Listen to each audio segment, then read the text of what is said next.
I'm actually really glad that I'm reading some books to you for the first time since high school, Jess. I think it's like a good education for you. Oh my God, Matt. Um, just because I didn't go to private school like somebody does not mean I did not have a good education. But You somehow, only remember that because I'm literally wearing the Ignatius shirt. no, that's not why I remember that. I see how you walk around opening doors for people, private school stuff. Dude, everyone at John Carroll, our college, everyone would hold the doors. You'd be like 50 feet away and then doors open. You're like, dang it. And of course, I always felt bad. I'd like hustle up to get to the door because, oh, anyway. That and unless they went to, if a male went to a public high school, that door was never held open. That is a fact. That's literally how I could tell. Oh my God.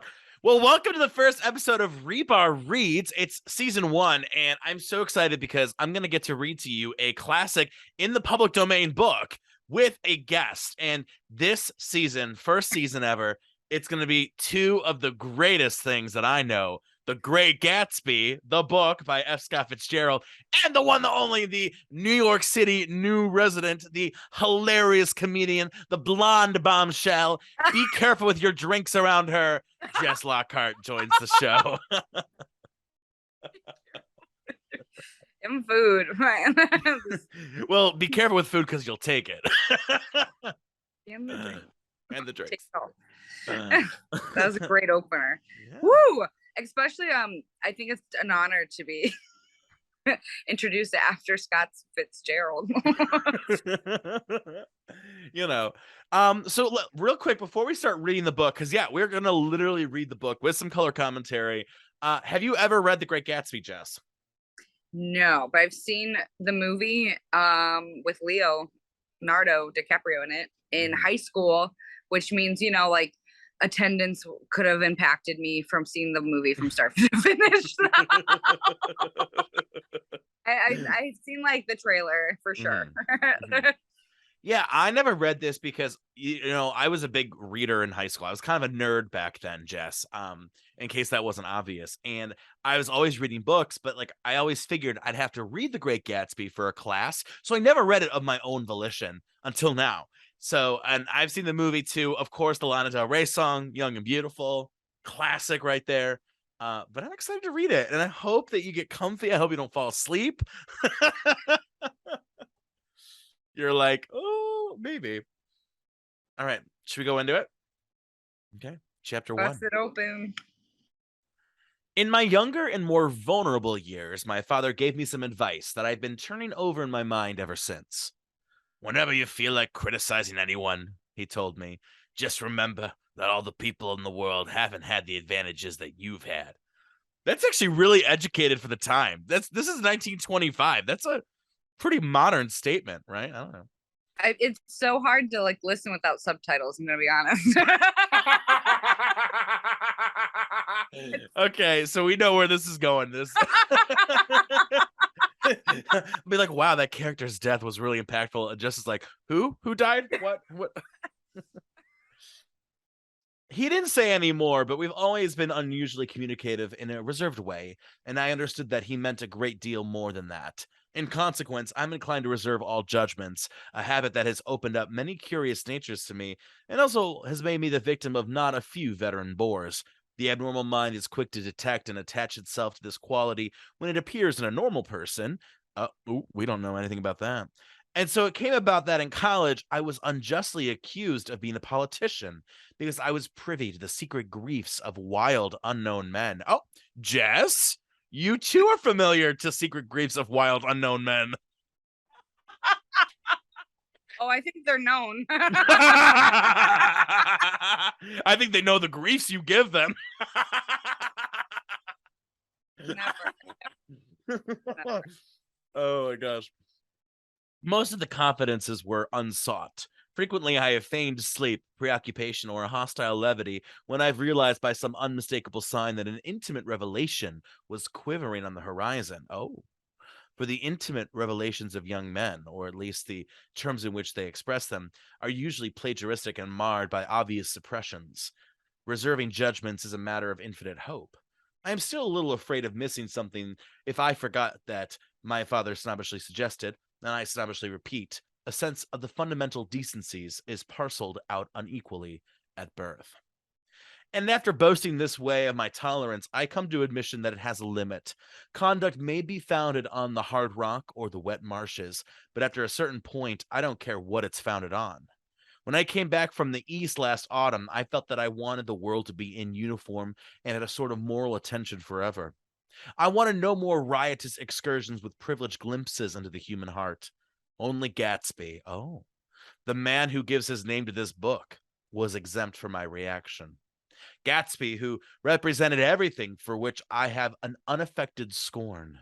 I feel like there's like a little bit of like a love-hate romance here, don't you? Yeah, I think he's, people who talk the most shit are people whose shit's not together. So that's what I'm hearing. Sounds very judgmental already. So you do not like our narrator, that is for sure. He's gonna be out here with us this whole time, throughout the whole book. Oh God. Jess is like, can I cancel this podcast? Can it be Hribar reads alone? Okay. If personality is an unbroken series of successful gestures, then there was something gorgeous about Gatsby. Oh, he has a gay crush. No straight man calls another straight man gorgeous, right? Have you ever heard that? No. I hear good looking or hot sometimes, but not gorgeous. You're right. Well, because hot's like, that's hot. Like, maybe it's not hot to me, but that's hot.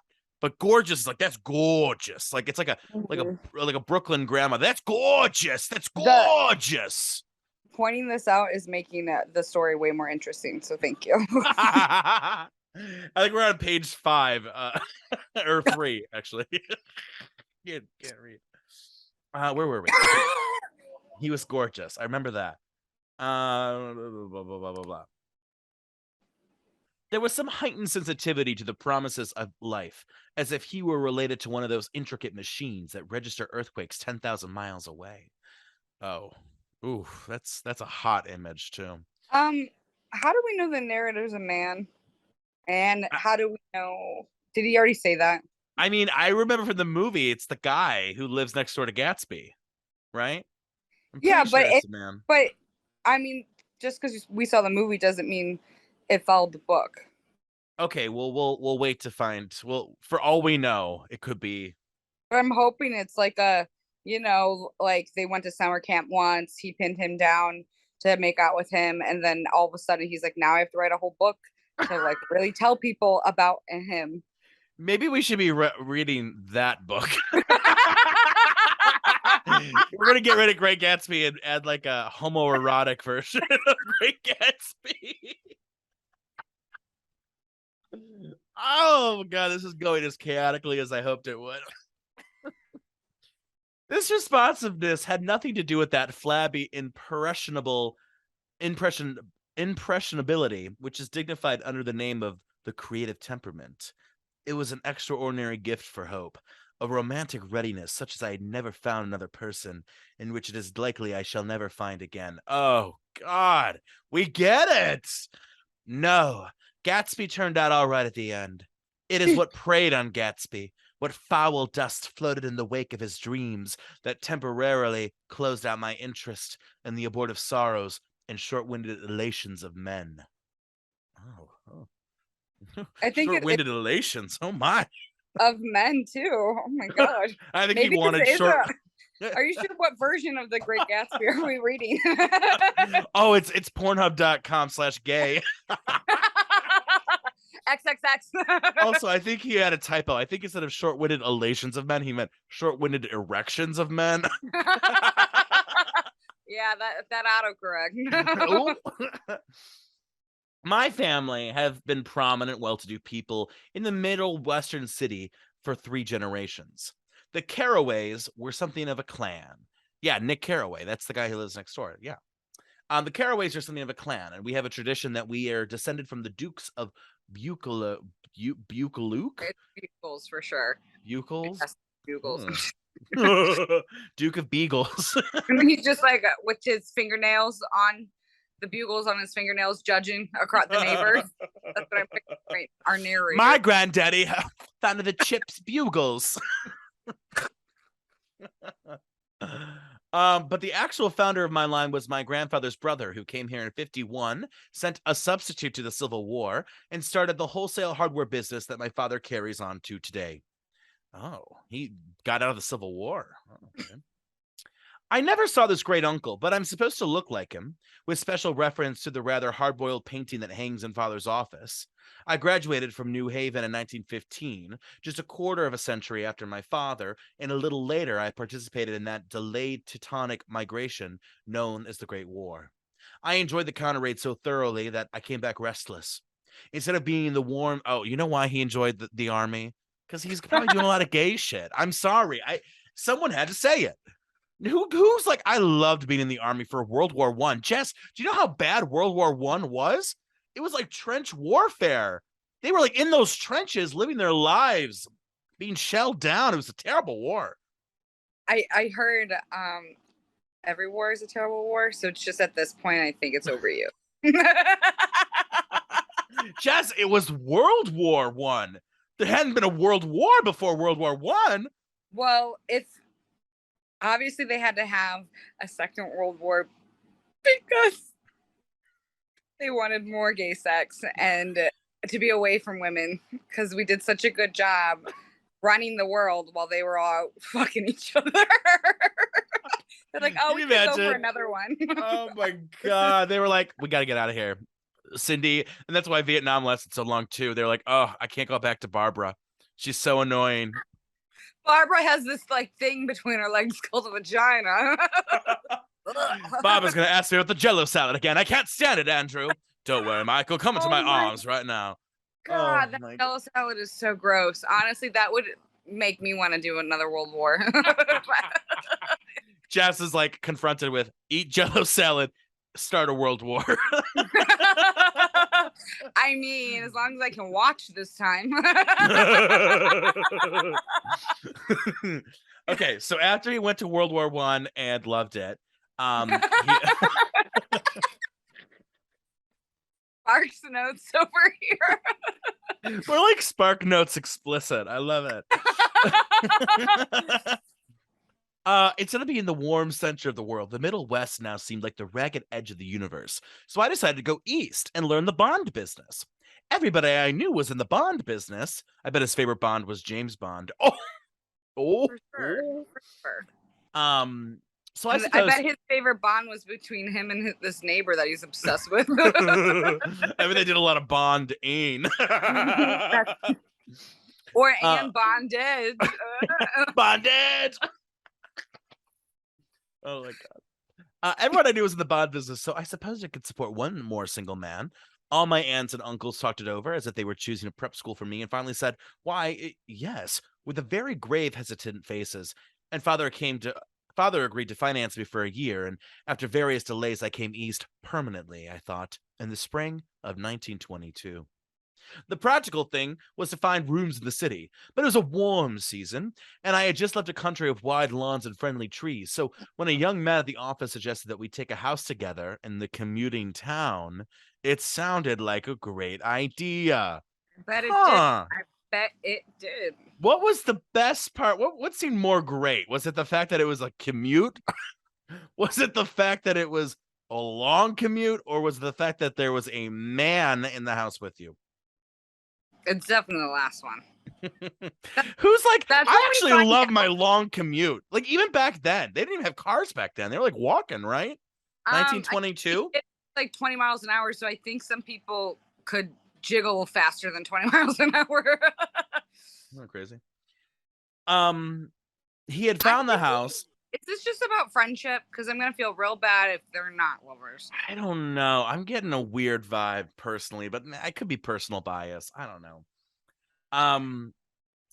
So not the narrator, but the narrator's future roommate found the house, a weather-beaten cardboard bungalow at $80 a month. Oh my God, can you imagine if you can get a weather-beaten cardboard bungalow for $80 a month in today's money? I don't even know what a Woodrow cardboard bungalow is. I know what a bungalow is, but what are these adjectives? A weather-beaten cardboard bungalow. For 80 a Basically, month? I don't want anything beaten or weathered for 80 a month. That's too much money. Jess is like, I'm already living in a weather-beaten cardboard bungalow. And I'm paying $2,000 a month. Oh. 1.5 mil. No, 1.2. I don't want to lie. That's else. But anyway. But at the last minute, the firm ordered the roommate to Washington, and I went out to the country alone. Oh no! Single again. Oh, poor guy. I wouldn't say it's single. It's just like now you don't have a tracker, right? I had a dog. At least I had him for a few days until he ran away. And an old Dodge and a Finnish woman who made my bed and cooked breakfast and muttered Finnish wisdom to herself over the electric stove. It was lonely for a day or so until one morning some man, more recently arrived than I, stopped me on the road. How do you get to West Egg Village? He asked helplessly. I told him, and as I walked on, I was lonely no longer. I was a guide, a pathfinder, an original settler. He had casually conferred on me the freedom of the neighborhood.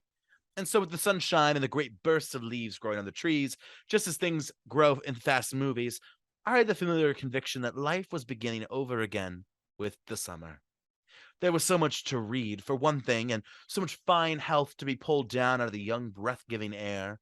I bought a dozen volumes on banking and credit and investment securities, and they stood on my shelf in red and gold like new money from the mint, promising to unfold the shining secrets that only Midas and Morgan and McCanus knew.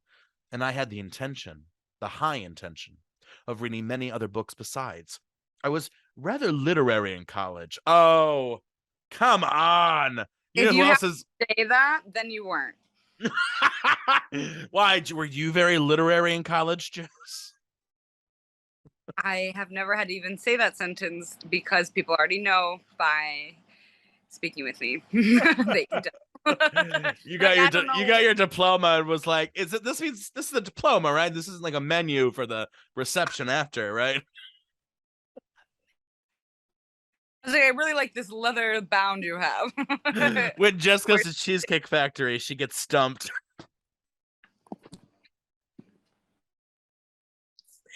First of all, if we're gonna go down the Cheesecake Factory route, I have some things to say about Cheesecake Factory. Okay, let's take a break. But back to the new money that was printed. Should we go back into that? Okay, fine. We can save cheesecake stories for later. Blah blah blah blah. I was rather literary in college. One year I wrote a series of very solemn and obvious editorials for the Yale News. Oh, he went to Yale. Oh. Do you think he had a sweatshirt that says Yale back then? Oh, 150 billion%. And now I was going to bring back all such things into my life and become again that most limited of all specialists, the well-rounded man. This isn't just an epigram. Life is much more successfully looked at from a single window, after all. It was a matter of chance that I should have rented a house in one of the strangest communities in North America. It was on that slender, riotous island which extends itself due east of New York, and where there are, among other natural curiosities, two unusual formations of land.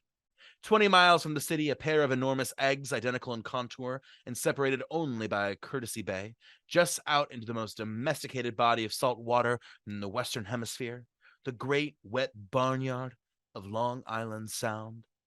They are not great wet barnyard. I feel like that's what people would describe having sex with me. It's like that should be the name of our gay bar when we're older and we go into management. Like, the great wet barnyard. And it's like just sexy barn vibes.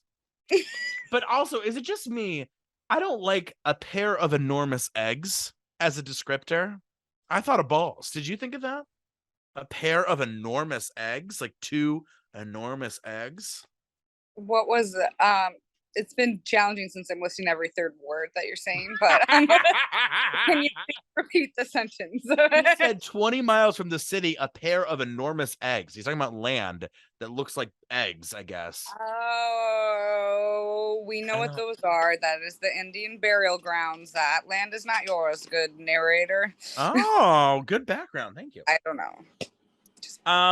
They are not perfect ovals like the egg in the Columbus story. They are both crushed flat at the contact end, but their physical resemblance must be a source of perpetual confusion to the gulls that fly overhead. To the wingless, a more arresting phenomenon is their dissimilarity in every particular except shape and size. I lived at West Egg, the, well, less fashionable of the two, though this is a most superficial tag to express the bizarre and not a little sinister contrast between them. My house was at the very tip of the egg. Oh, come on. The very tip of the egg. Oh, come on. I just like, okay, why would, okay. I just don't know why we're talking about these eggs so much. But like, just say mountain, like you had a mountain house. Like, I don't know why. No, they're on the beach, Jess. They're on the beach. It's on like an egg, a land that's like shaped like an egg. He's only 50 yards from the sound and squeezed between two huge places that rented for 12 or 15,000 a season. Is he talking about you and I?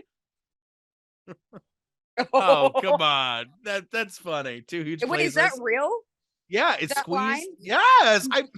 Is he talking about you and I? Did he say No. that? Oh. He's talking to, let me read it again for all our listeners at home. He said that his house, it was squeezed between two huge places that rented for 12 or 15,000 a season. And I said, is he talking about you and I as two huge places that rented for 12 or 15,000 a season? I thought you were trying to say that we would only cost like $15,000 for 3 months. Honestly, I wish. I think I'm on that wet cardboard bungalow for 80, honestly. Where are we at? Here we go. The one on my right was a colossal affair by any standard. It was a factual imitation of some Hotel de Ville in Normandy, with a tower on one side spanking new under a thin bead of raw ivy and a marble swimming pool, and more than 40 acres of lawn and garden. It was Gatsby's mansion. Uh-oh. It was, let me reread that in a breathy tone. It was Gatsby's mansion. Or rather, as I didn't know Mr. Gatsby. It was a mansion inhabited by a gentleman of that name. My own house was an eyesore, but it was a small eyesore, and had been overlooked, so I had a view of the water, partial view of my neighbor's lawn, and the consoling proximity of millionaires, all for $80 a month. Across the Courtesy Bay, the white palaces of the fashionable East Egg glittered along the water, and the history of the summer really begins on the evening I drove over there to have dinner with the Tom Buchanans. Daisy was my second cousin once removed, and I had known Tom in college. And after the war, I just spent 2 days with them in Chicago. He got back. He landed in Chicago after the war. It was like, I got to go back. Chicago. For real though. Oh my Is God. this based on a true story, or is this just supposed to be for like shits and giggles? I don't think it's based on a true story, but after we finish reading, we're gonna have to do some research for sure. Daisy's husband, among various physical accomplishments, oh, do tell, had been one of the most powerful ends that had ever played football at New Haven, a national figure in a way, one of those men who would reach such an acute limited excellence at 21 that everything afterwards savors of anticlimax. His family were enormously wealthy. Even in college, his freedom with money was a matter for reproach. But now he'd left Chicago and come east in a fashion that rather took your breath away. For instance, he brought down a string of polo ponies from Lake Forest. It was hard to realize that a man of my own generation was wealthy enough to do that. Why they came east, I don't know. They had spent a year in France for no particular reason, and then drifted here and there unrestfully wherever people played polo and were rich together. This was a I love that. That's so shady. Wherever people were rich together. Hi, we're looking at Tulsa, but we're just concerned that there's no rich people who play polo. Can we verify that before we move here? Hi, Newark, Jersey. We're wondering, is there rich people who play polo? Oh my God. So it's just about a guy who doesn't have money and he's just observing the rich. He's just fascinated with rich people. I think a little bit. I think it's definitely like he feels a little bit of an outsider, but he likes that he's kind of an outsider who's also on the inside. Because he's like friends with these people and he like knows these people. So but friends with them because they feel bad for him, or are they friends with him because they they're like, oh, we're neighbors. Well, So in doing this your context, Daisy's his second cousin, so he's related to Daisy. He knew Tom in college, so he knows these two. He goes back with okay. them. I'm sure he knew Tom in college. We're not Oh, doubting. well, Tom was a perfect tight end or whatever they said earlier. I So. heard. That's what I heard too. But now he's with a woman because had to settle down someday. I know. You know, That's the what is this, the 40s or the 20s? 20s. Yeah. 20s. You weren't. That's Mhm. all you were allowed to do. Yeah. Settle I down. have to say Go though, to so war and settle my down. question That's all is, you're allowed so to do. and I'm sure this will be answered. So I'm assuming Daisy doesn't really come from that much money or like middle class, so she married into wealth. I'm assuming. So we'll have to find out. This was a permanent move, said Daisy over the telephone, but I didn't believe it. I had no sight into Daisy's heart, but I felt that Tom would drift on forever, seeking, a little wistfully, for the dramatic turbulence of some irrecoverable football game. Oh, so basically, that's kind of saying that he thinks Tom, his best days were in college. He peaked, and that Tom's going to spend the rest of his life trying to get back to that peak. I mean, if you're known as like a tight end in college, there's only so many like job opportunities for you after that. And that tight end went loose quickly, honestly. Okay, where are we? And so it happened that on a warm, windy evening, I drove over to the East Egg to see two old friends whom I scarcely knew at all. Their house was even more elaborate than I expected, a cheerful red and white Georgian colonial mansion overlooking the bay. The lawn started at the beach and ran Colonial towards mansion. Oh my God. They're like, by the way, they might be a racist. Georgian colonial mansion in New York. Ugh, tacky at like worst, tacky at best, like you said, like inappropriate. The lawn started at the beach and ran towards the front door for a quarter of a mile, jumping over sundials and brick walls and burning gardens. Finally, when it reached the house drifting up the side in bright vines as though from the momentum of its run, the front was broken by a line of French windows, glowing now with reflected gold and wide open to the warm, windy afternoon, and Tom Buchanan in riding clothes was standing with his legs apart on the front porch. Okay, I feel like this book is gayer than, like, I'm not trying to make it gay. He was standing with his legs apart? You mean, first of all, don't people stand with their legs apart in the first place? I think he's trying to show that he had like stature where he felt confident enough to stand like that. Like he wasn't reserved. I think when your legs are open, you're more welcoming. Maybe.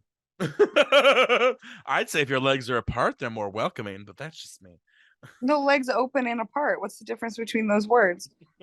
More if you're more welcoming, you know. Oh, okay. Okay, where were we at? Tom had changed since his New Haven years. Now he was a sturdy, straw-haired man of 30 with a rather hard mouth. Oh. And a supercilious manner. Two shining, arrogant eyes that established dominance over his face and gave him the appearance of always leaning aggressively forward. Not even the effeminate swank of his riding clothes could hide the enormous power of that body. He seemed to fill those glistening boots until he strained the top lacing, and you could see a great pack of muscle shifting when his shoulder moved under his thin coat. It was a body. No! Okay. It's just very homoerotic, I think. I don't know. No wonder only like the honors kids got to read this book. They're like, the honors students can handle the gay stuff. The dumb ones just can't. The dumb ones want to do a play about it. We're still working on colors with the other class. We can't have them read this book.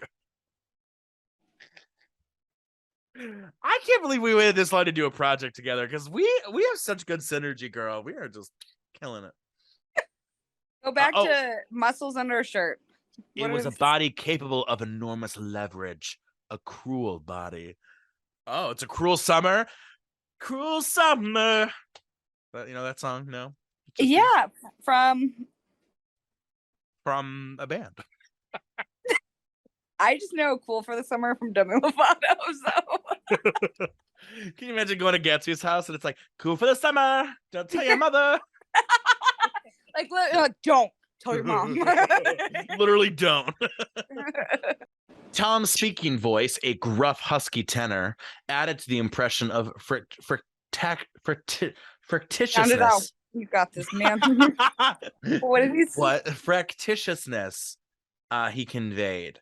There's a, I think fractious, like there's like I think we should look that up. roughness. But I'm Okay. assuming that means, well, a tenor, I wouldn't say, I think he's trying to say he sounds maybe youthful.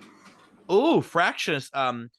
Fractiousness, the quality of being easily upset or annoyed and often complaining. Oh. Okay. So he's Sounds a like a bitch. I was about to say the same thing. There was a touch of parental contempt in it, even towards people he liked, and there were men at New Haven who hated Tom's guts. Now, don't think my opinion on these matters is final, he seemed to say, just because I'm stronger and more of a man than you are. We were in the same senior society, and while we were never intimate, I had always had the impression that he approved of me and wanted me to think like him with some harsh, defiant wistfulness of his own. We talked in a few minutes on the sunny porch. I've got a nice place here, he said, his eyes flashing about restlessly. Turning me around by one arm, he moved a broad, flat hand along the front vista, including in its sweep a sunken Italian garden, a half-acre of deep, pungent roses, and a snub-nosed motorboat that bumped the tide offshore. It belonged to Domain, the oilman. He turned me around politely and abruptly. We'll go inside. We walked through a high hallway into a bright rosy-colored space, fragilely bound into the house by French windows at either end. The windows were ajar and gleaming white, while the fresh grass outside that seemed to grow a little way into the house. A breeze blew through the room, blew curtains in at one end and out like pale flags, twisting them up towards the frosted wedding cake color of the ceiling, and then rippled over the wine-colored rug, making the shadow on it as wind does on the sea. The only completely stationary object in the room was an enormous couch on which two young women were buoyed up as though upon an anchored balloon. They were both in white, and their dresses were rippling and fluttering as if they had been blown back in after a short flight around the house. I must have stood for a few moments listening to the whip and snap of the curtains and the groan of the picture on the wall. There was a boom as Tom Buchanan shut the rear windows, and the caught wind died out about the room. And the It really curtains. just kind of sounds like an overthinker. Like Mm. the way that this narrator is describing everything, like how do you walk in a room and just witness, or you know what, maybe not an overthinker, maybe he's just so present that like all of these things like are running through his body every time. See, like the writer in me would be like, I would be like, that room was windy. Like, I don't know. I think it's a little too much, right? I don't know. Yeah, it's a little distracting, but it's definitely painting a picture. I definitely feel like I'm there. So good job, Good. Gerald. The younger of the two women was a stranger to me. She was extended full length at the end of her divan, completely motionless, and with her chin raised a little, as if she were balancing something on it which was quite likely to fall. If she saw me out of the corner of her eye, she gave no hint of it. Indeed, I was almost surprised into murmuring an apology for having disturbed her by coming in. The other girl, Daisy, made an attempt to rise. She leaned slightly forward with a contentious expression. Then she laughed, an absurd, charming little laugh. And I laughed too. And There's no way it said in that you added that. Oh, I love tried it. to set the scene. She gave an absurd, charming little laugh. I feel like a charming little laugh would be like, or something, right? Wow. Are we just gonna like do absurd, charming little laughs the whole rest of the episode? And I laughed too. I'm picturing like maybe a Mrs. Doubtfire sounding, but or maybe it's like a bird, like because it's a charming little laugh. She laughed like Santa Claus. Or it reminds me. Oh, go ahead. Go ahead. There was this great episode of Family Guy, and there was like a joke where it's like going out with a girl who has a terrible laugh, and it's like this beautiful woman. She's like, "I'm having a good time," and Peter's like, "Oh, can I give you a kiss on your neck?" And she's like, "Well, you know that makes me ticklish." And he's like, "Okay, Cindy," or whatever. And he kisses her neck, and she's like, "Oh!" It is the worst laugh ever. So it just cuts to me having a good time, like the episode. Oh, okay. I think I have a voice I'm going to give Daisy. I'm paralyzed with happiness. Daisy laughed again as if she said something very witty and held my hand for a moment, looking up into my face, promising that there was no one in the world she would much wanted to see. That was a way she had. She hinted in a murmur that the surname of the balancing girl was Baker. I've heard it said that Daisy's murmur was only to make people lean toward her, an irrelevant criticism that made it no less charming. At any rate, Miss Baker's lips fluttered. She nodded at me almost imperceptibly, and then quickly tipped her head back again. The object she was balancing had obviously tottered a little and given her something of a fright. Again, a sort of apology rose to my lips. Almost any exhibition of complete self-sufficiency draws a stunned tribute from me. I looked back at my cousin, who began to ask me questions in her low, thrilling voice. It was the kind of voice that the ear follows up and down, as if each speech is an arrangement of notes that will never be played again. Her face was sad and lovely, with bright things in it, bright eyes, and a bright, passionate mouth. Oh mine. Give me that bright, passionate mouth, baby. But there was an excitement in her voice. But there was an excitement in her voice that men who had cared for her found difficult to forget. A singing compulsion, a whispered listen, a promise that she had done gay, exciting things that just a while since, and that they were gay, exciting things hovering in the next hour. Oh, I bet he loves the idea of gay, exciting things hovering in the next Does it hour. actually says gay twice that close on the same page? Yeah, well, yeah, because in writing it's like a parallelism, but back then, gay meant happy, so. Yeah, but it also meant gay too. Well, I don't think in the 20s it did. What did they call it?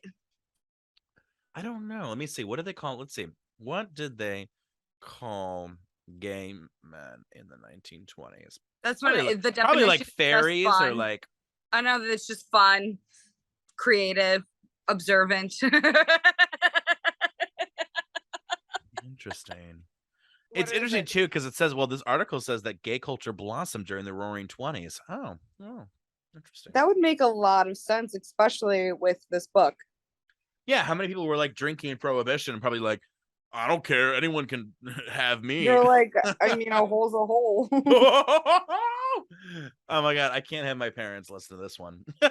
Mom, don't support this podcast. It is not a mama Hribar. It's not Mother Goose this podcast, I'll tell you that. Story hour with a lot of innuendo. Where were we? I told her how I had stopped off in Chicago for a day on my way east and how a dozen people had sent their love through me.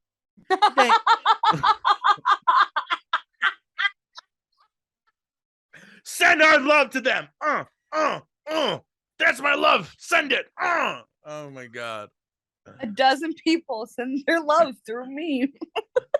It's also like such a sweet, nice thing to say, but also very. Woo. Dude, I'm telling you, I should have read this in high school. I would have loved it. I think maybe that's when you're like, oh, Yeah. okay. I wish I was born in the 20s. No, I'm just kidding. Did they miss me? Daisy cried ecstatically. The whole town is desolate. All the cars have all the left rear wheel painted black as a mourning wreath, and there's a persistent wail all night at the North Shore. How gorgeous. Let's go back, Tom. Tomorrow. Then she added irrelevantly, you ought to see the baby. I'd like to. She's asleep. She's 3 years old. Haven't you seen her ever? Never. Well, you ought to see her. She's. Tom Buchanan, who had been hovering restlessly above the room, stopped and rested his hand on my shoulder. What are you doing, Nick? I'm a Bond man. Who with? I told him. Never heard of them, he remarked decisively. This annoyed me. You will, I answered shortly. You will if you stay in the East. I like how they're talking about New York like the East. Like, that's the East is New York. Oh my goodness. It's so American. I'll stay in the East, don't you worry, Tom said, glancing at Daisy and then back at me as if he were alert for something more. I'd be a goddamn fool to live anywhere else. At this point, Miss Baker said, absolutely, with such suddenness that I startled. It was the first word she had uttered since I came in the room. Evidently, it surprised her as much as it did me, and for she yawned and with a series of rapid, deft movements stood up from the room. I'm stiff, she complained. I've been lying on that sofa for as long as I can remember. Don't look at me, Daisy retorted. I've been trying to get you to New York all afternoon. No thanks, said Miss Baker to the 4 cocktails just in from the pantry. I'm absolutely in training. Her host looked at her incredulously. You are? You are? He took down his drink as if he were a drop in the bottom of a glass. How'd you ever get anything done is beyond me. I looked at Miss Baker, wondering what it was she got done. I enjoyed looking at her. Oh, she was a slender, small-breasted girl with an erect carriage, which she accentuated by throwing her body backwards at the shoulders like a young cadet. Oh, Carriage. And I'm not surprised that he had to refer a girl to a man. But what does an erect carriage mean? like, I think like sturdy. She looks sturdy. Erect Or carriage. maybe got good posture? Or is it carriage as in butt and like it's a high butt? Oh, maybe. I was thinking like carriage, like baby carriage, like your or maybe her fallopian tubes were like erect or something. I don't know. Maybe she has one of those pear bodies. It's like erect carriage. I don't. I don't think that's what that one maybe mean. Or that my God, I can't even speak. I don't think that's what that one meant. Huh. But continue with Okay. like a cadet. Her gray, sun-stained eyes looked back at me with polite, reciprocal curiosity out of a wan, charming, discontented face. It occurred to me now that I had seen her, or a picture of her, somewhere before. You live in West Egg, she remarked contemptuously. I know someone there. I don't know a single. You must know Gatsby. Gatsby? Demanded Daisy. Oh, what's Gatsby? Before I could reply that he was my neighbor, dinner was announced. Wedging his tense arm imperatively under mine, Tom Buchanan compelled me from the room as though he was moving a checker to another square. Slenderly, languidly, their hands set lightly on their hips, the 2 young women preceded us out onto a rosy-colored porch, open towards the sunset, where 4 candles flickered on the table in the diminished wind. Why, candles? Objected Daisy, frowning. She snapped them out with her fingers. In 2 weeks, it'll be the longest day in the year. She looked at us radiantly. Do you always watch for the longest day of the year and then miss it? I always watch for the longest day in the year and then miss it. We ought to plan something, yawned Miss Baker, sitting down at the table as if she was getting into bed. All right, said Daisy. What do we plan? She turned to me helplessly. What do people plan? Before I could answer, her eyes face fastened with an awed expression on her little finger. Look, she complained. I heard it. We all looked. The knuckle was black and blue. You did it, Tom, Daisy said accusingly. I know you didn't mean to, but you did do it. That's what I get for marrying a brute of a man, a great big hulking physical specimen of a. I hate the word hulking, objected Tom crossly, even in kidding. Hulking, insisted Daisy. Sometimes she and Miss Baker talked at once, unobtrusively and with a bantering inconsequence that was never quite chatter, that was as cool as their white dresses and their impersonal eyes in the absence of all desire. They were here, and they What accepted Tom and me. what does hulking mean? We gotta find that out. Hulking? Hulking? Like, Oh, Hulk? like the Hulk, just kidding. Oh, okay. Yeah. They hate that? Okay. Tom hates it. He's like, I hate that word. Okay. Um, Is it because it makes him feel like Dave the Barbarian? Something like that. Yeah. I think he just doesn't like, I don't know. He's impetuous for sure. They knew that presently dinner would be over, and a little later the evening too would be over and casually put away. It was sharply different from the West, where an evening was hurried from phase to phase toward its close in a continually disappointed anticipation, or else in sheer nervous dread of the moment itself. You make me feel uncivilized, Daisy, I confessed on my second glass of corky but rather impressive claret. Is that claret? Is that wine? Corky but rather what's a claret? Claret. A red wine from Bordeaux. Oh, he spelled it. Okay, he spelled it without the I in the book for some reason. Okay. French wine. Can't you talk about crops or something? I meant nothing in particular by this remark, but it was taken up in an unexpected way. Civilization's going to pieces, broke out Tom violently. Oh, he's a QAnon. He would totally be into QAnon if he was modern. I've gotten to be a terrible pessimist about things. Have you read The Rise of the Colored Empires by this man Goddard? Why, no, I answered, rather surprised by Tom's tone. Well, it's a fine book, and everyone ought to read it. The idea is if we don't look out, the white race will be utterly submerged. Oh, I knew it. I knew he was going to be in QAnon. It's all scientific stuff. It's been proven. Tom's getting very profound, said Daisy, with an expression of unthoughtful sadness. He reads deep books with long words in them. What was that word we... Well, these books are all scientific, insisted Tom, glancing at her impatiently.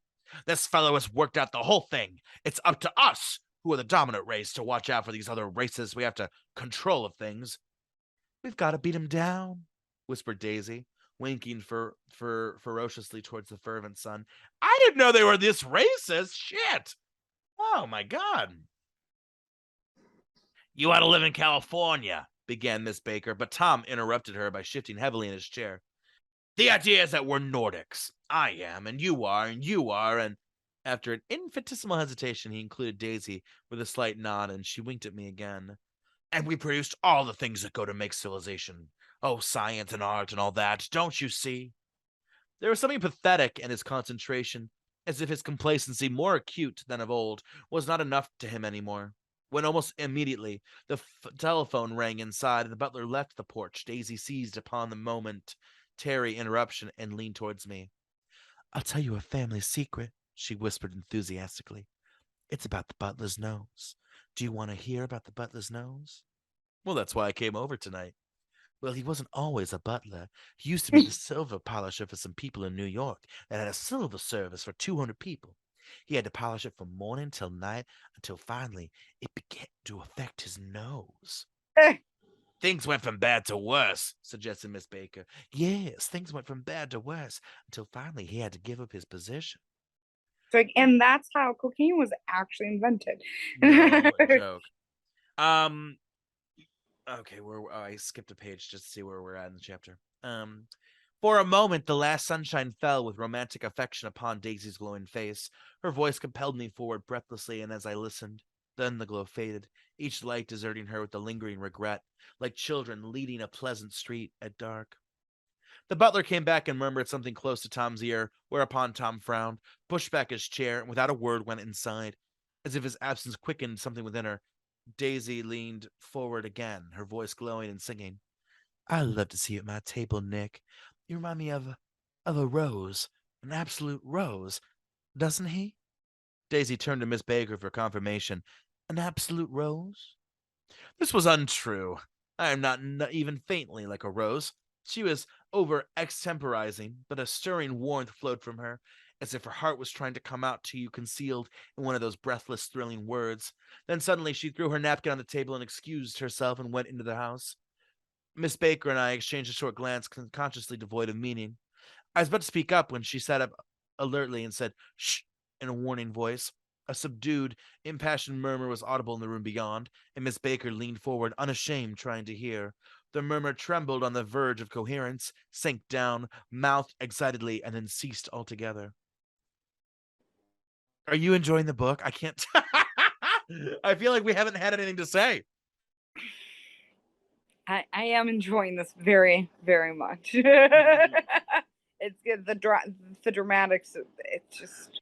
We haven't had a gay euphemism though in a minute though. I mean, I think we need to perk ourselves Well, up. it's probably because all these women just started coming into this chapter, like in this book. Well, the love. This Mr. Gatsby you speak of as my neighbor, I said. Don't talk. I want to hear something happens. Is something happening? I inquired innocently. You mean to say you didn't know? Matt, this is literally what our listeners are probably like. Don't talk. I want to see like if something is happening.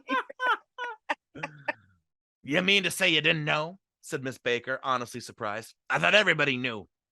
I don't. What? She said hesitantly. Tom's got some woman in New York. Got some woman? I repeated blankly. Miss Baker nodded. Like, I want to emphasize the man part in the word woman. Woman. Woman. He is a woman. Oh, man. Miss Baker nodded. So the woman in New York, she might have the decency not to telephone Tom at dinner time, don't you think? Almost before I had grasped her meaning, there was a flutter of a dress and the clutch of leather boots, and Tom and Daisy were back at the table. It couldn't be helped, cried Daisy with tense gaiety. She sat down, glanced searchingly at Miss Baker and then at me, and continued, I looked outdoors for a minute. It's very romantic outdoors. There's a bird on the lawn, and I think that might be a nightingale come over the canard or a white star line, and he's singing away. Her voice sang, It's romantic, isn't it, Tom? Very romantic, he said, and then miserably to me, if it's light enough after dinner, I want to take you down to the stables. The telephone rang inside startlingly. Oh my God, take me down to the stables. Oh, I know. when was the last time a man said that to you, Jess? Oh. Saddle each other up, please. I cannot wait for chapter 2. I think maybe in the future we should just read Great Gatsby fan fiction. We really should. God. Let's do it after we read the book. We'll read the book and read Yeah, some okay. fan fiction. That'll be part 2. The telephone rang inside startlingly, and as Daisy shook her head decisively at Tom, the subject of the stables, in fact, all subjects vanished into air. Among the broken fragments of the last 5 minutes at table, I remember the candles being lit again, pointlessly, and I was conscious of wanting to look squarely at every one, and yet to avoid all eyes. I couldn't guess what Tom and Daisy were thinking, but I doubt if even Miss Baker, who seemed to have mastered a certain hearty skepticism, was able to utterly put out this fifth guest's shrill, metallic urgency out of mind. To a certain temperament, the situation might have been intriguing. My own instinct was to telephone immediately for the police. The horses, needless to say, were not mentioned again. Tom and Miss Baker, with several feet of twilight between them, strolled back into the library, as if to a vigil beside a perfectly tangible body, while trying to look out pleasantly interested and a little deaf. I followed Daisy around a chain of connecting verandas to the porch front. In its deep gloom, we sat down side by side on a wicker settee. Daisy took her face in her hands, as if feeling its lovely shape, and her eyes moved gradually out into the velvet dusk. I saw that turbulent emotions possessed her, so I asked what I thought would be some sedative questions about her little girl. We don't even know each other very well, Nick, she said suddenly. Even if we are cousins, you didn't come to my wedding. I wasn't back from the war. That's true. She hesitated, remembering the gay sex that I had across the seas. I mean, oh, that's not there. That's not there. That's true. I like that. Like, you didn't come to my wedding, bitch. I was in World War One. Like, honestly, what? though, like, you really should have came to our wedding. Can you imagine back then? Like, I feel like they'd be like, get back in line. Like, you're like, who's gonna ask off for my cousin's wedding? I honestly, like, it's kind of crazy to think when you go to war, you don't really get like PTO. You don't get like a mental health day ever. No. I don't really want to kill people today, so I'm just gonna like take a 5. Yeah. Like, can I have a little break? And they're like, excuse me? Sick time. I can't be in the front line. I know it's D-Day. I can't do it. Where are we at? That's true. She hesitated. Well, I've had a very bad time, Nick, and I'm pretty cynical about everything. Evidently, she had a reason to be. I waited, but she didn't say any more, and after a moment, I returned rather feebly to the subject of her daughter. I suppose she talks and eats and everything. Oh, that's him. I suppose she talks and eats and everything? Oh, yes. Daisy looked at me absently. Listen, Nick, I'll tell you what I said when she was born. Would you like to hear? Very much. It'll show you how I've gotten to feel about things. Well, she was less than an hour old, and time was God knows where. I woke up out of the ether with an utterly abandoned feeling, and asked the nurse right away if it was a boy or a girl.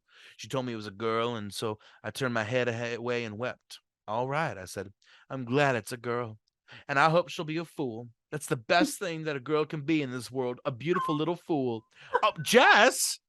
Representation for you today. I love it. Oh my God, Matthew. I'm not a fool, I'm bozo.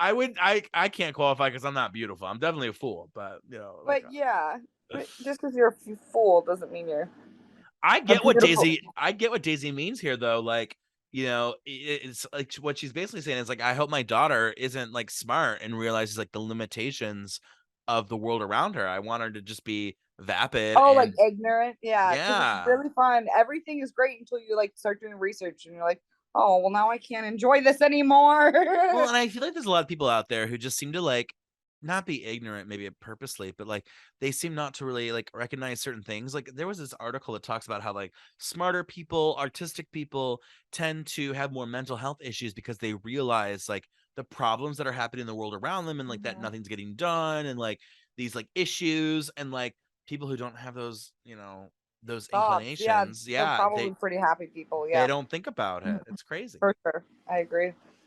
You see, I think everything's terrible anyhow, Daisy went on in a convinced way. Everybody thinks so, the most advanced people, and I know. I've been everywhere and seen everything and done everything. Her eyes flashed around her in a defiant way, rather like Tom's, and Daisy laughed with thrilling scorn. Sophisticated. God, I'm sophisticated. The instant her voice broke off, ceasing to compel my attention, my belief, I felt the basic insincerity of what she had said. It made me uneasy, as though the whole evening had been a trick of some sort to exact a contributory emotion from me. I had an absolute. I waited, and sure enough, in the moment she looked at me with an absolute smirk on her lovely face, as if she had asserted her membership in a rather distinguished secret society to which she and Tom belonged. Inside, the crimson room bloomed with light. Tom and Miss Baker sat at the either end of a long couch, and she read aloud to him from the Saturday Evening Post, the words, murmurous and uninflected, running together in a soothing tune. The lamplight, bright on the boots and dull on the autumn leaf yellow of her hair, glinted along the papers as she turned a page with a flutter of slender muscles in her arms.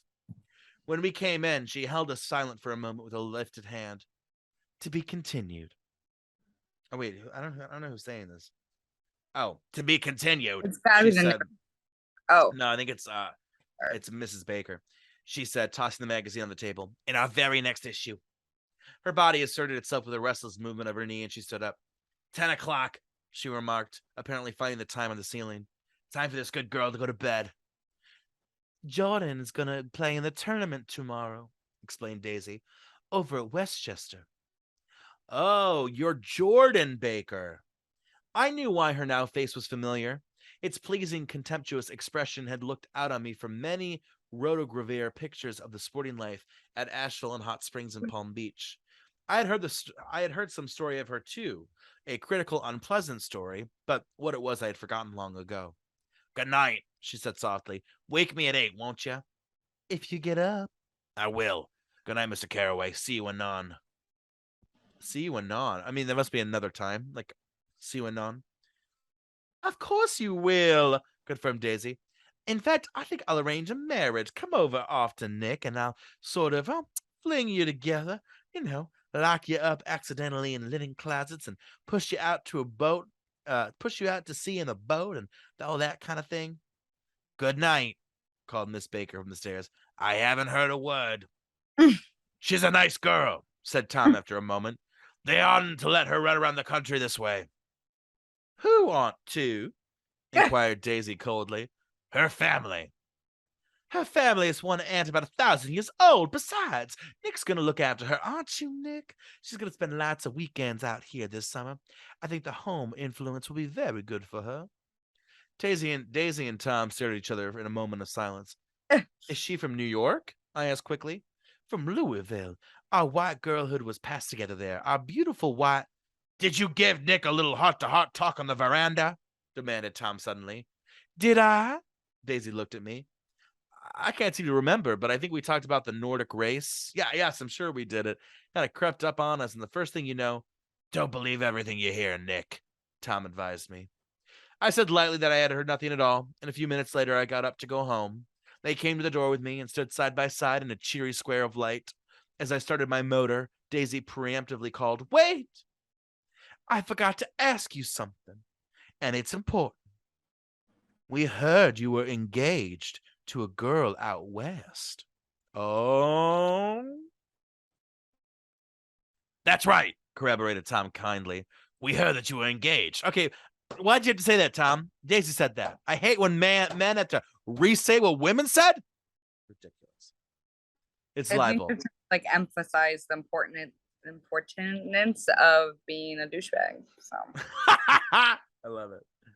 It's libel. I'm too poor. But we heard it. This is a Daisy, surprising me by opening up again in a flower-like way. We heard it from 3 people, so it must be true. Of course, I knew that they were referring to, but I wasn't even vaguely engaged. The fact that Gossip had published the beans was one of the reasons I had come east. You can't stop going with an old friend on account of rumors, and on the other hand, I had no intention of being rumored into marriage. Their interest rather touched me and made them less remotely rich. Nevertheless, I was confused and a little disgusted as I drove away. It seemed to me that the thing for Daisy to do was rush out of the house, child in arms, but apparently there was no such intentions in her head. And as for Tom, the fact that he had some woman in New York, well, was really less surprising than that he had been depressed by a book. Something was making him nibble at the edge of stale ideas, as if his sturdy physical egotism no longer nourished his peremptory heart. Already it was deep summer on roadhouse roofs and in front of wayward garages where new red gas pumps sat out in pools of light. And when I reached my estate at West Egg, I ran the car under its shed and sat for a while on abandoned grass roller in the yard. The wind had blown off, leaving a loud, bright night, with wings beating in the trees and a persistent organ sound as the full bellows of the earth blew the frogs full of life. The silhouette of a moving cat wavered across the moonlight, and turning my head to watch it, I saw that I was not alone. 50 feet away, a figure had emerged from the shadow of my neighbor's mansion and was standing with his hands in his pockets, regarding the silver pepper of the stars. Something in his leisurely movements and the secure position of his feet upon the lawn suggested that it was Mr. Gatsby himself, come out to determine what share was his of our local heavens. I decided to call to him. Miss Baker had mentioned him at dinner, and that would do for an introduction. But I didn't call to Gatsby, for he gave a sudden intimation that he was content to be alone. He stretched out his arms toward the dark water in a curious way, and far as I was from him, I could have sworn he was trembling. Involuntarily, I glanced seaward and distinguished nothing except for a single green light, minute and far away, that might have been at the end of the dock. And when I looked once more for Gatsby, he had vanished, and I was alone again in the unquiet darkness. End of chapter 1. Drama. Any thoughts? Here's the thing. If I was married and I had a 3-year-old child and my man's was talking about white power and cheating on me with some hoe in the big city, I would be out. I would be out. I don't even care. This is 1922, so I think divorce was like illegal. I'd be gone. You can always abandon people. Yeah, that's gonna happen forever. I would grab my big purse. I would start silverware, the gold candelabra, Granny's antique plates, some of the gold change under the bed. Any heirlooms gone. So did they say that they saw Gatsby and brought joy to them and then he went away? So it looks like Nick got home and he looked out and he saw Gatsby and he was like, oh, I should go introduce myself. And then was like, oh, I think he wants to be alone right now. And then he was like, where's Gatsby? Staring. He looks, there's a green light in the distance. And he's like, maybe that's where Gatsby was. He turns, Gatsby's gone. So a little mysterious, a little mystique. It's probably like, oh no, I gotta go to the bathroom. No. That's why I gotta go to the bathroom in the park. So far, it just sounds like they're curious about a neighbor, but it doesn't really seem like it's about the neighbor just yet. Also, oh, sorry, you cut off on me. What was that? I said it sounds like the neighbor Gatsby is like a story right now. So I'm kind of curious what we're gonna learn more about these characters. Yeah. Because in order for me to truly connect with these characters, I think we need a chapter 2.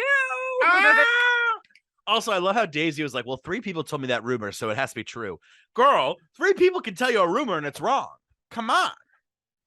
True, but they always say, like, when you're trying to decide, like, pricing for something, you have to look at 3 places. That's so funny. All right, well, that was chapter 1 of The Great Gatsby. We'll join us next time as Jess and I will get through chapter 2, and hopefully, I don't know, should we keep doing it this late at night? Did this put you to bed? Are you going to go to bed after this? I mean, let's see what time it is. Oh, it's only 11 p.m. on a Sunday. So, uh, I think we could, we'll break it up. I think I'm gonna like pre-read some of these chapters. We're Just to gonna make sure, pregame the party, baby. right? I and then we'll as each chapter we should just like slowly transform ourselves into the 1920s. Yes. Hello, my baby. Hello, my darling. Hello, my ragtime gal. Jazz hands, champagne towers. Breaking news. Breaking news. All right. Well, hey, we'll see you on episode 2 of Hribar Reads. Have a great rest of your night. Peace out.